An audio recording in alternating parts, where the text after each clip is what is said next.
Greetings and salutations, DMs, GMs, referees, judges, game operations directors, and all other varieties of storytellers. This is your DM, Scott, and it's time for another DM Quick Tip. Happy October, everybody. Hey, where's the diversity amongst your vampires? I bet you don't have much, but you should. Vampires are just like everybody else, like you or I. They're different from one another, and that makes them special. So take the time to add some uniqueness to the vampires in your game. Here's some vampire variants for you that appeared in some publications and previous editions of Dungeons & Dragons. So feel free to modify them to your game and add an additional layer of flavor to your vampires and an additional layer of the unexpected for your players. Let's talk the Moonbane Vampire. This vampire is vulnerable to the light of the full moon, and to some extent, the light of the different phases of the moon as well. While it is most vulnerable to the light of the full moon, this vampire will have some penalties associated with it being out during the various phases. This vampire, however, has free reign of the world when there is no moon in the sky.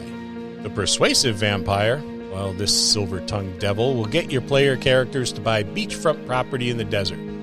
This vampire has the power of persuasion and can use this power to sway the opinions of anyone listening to them.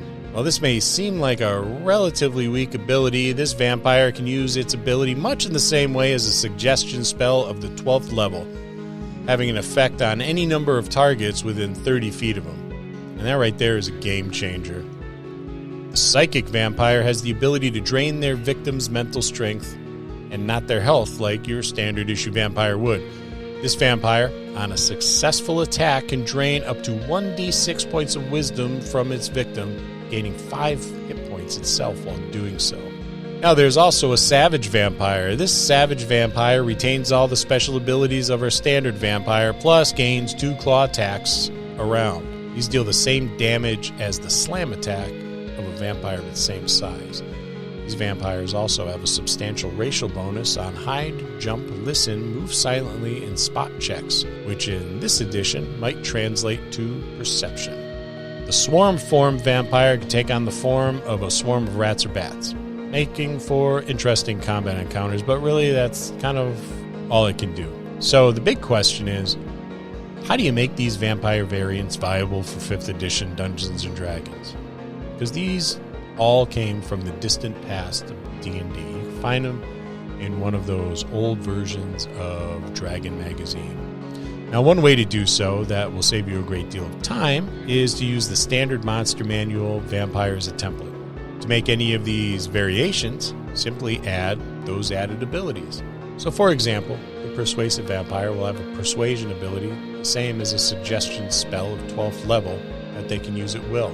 This takes a little work on the part of the Dungeon Master, but not a whole lot to make these viable. And that's this week's DM Quick Tip on Vampire Variants. Look for more DM Quick Tips, our new segment, A Monster in Minutes, and the all-new mini-episodes for this month. Halloween is in October, and that means all our Dungeon Masters Dojo content in October is Halloween-themed. See you next time in the dojo.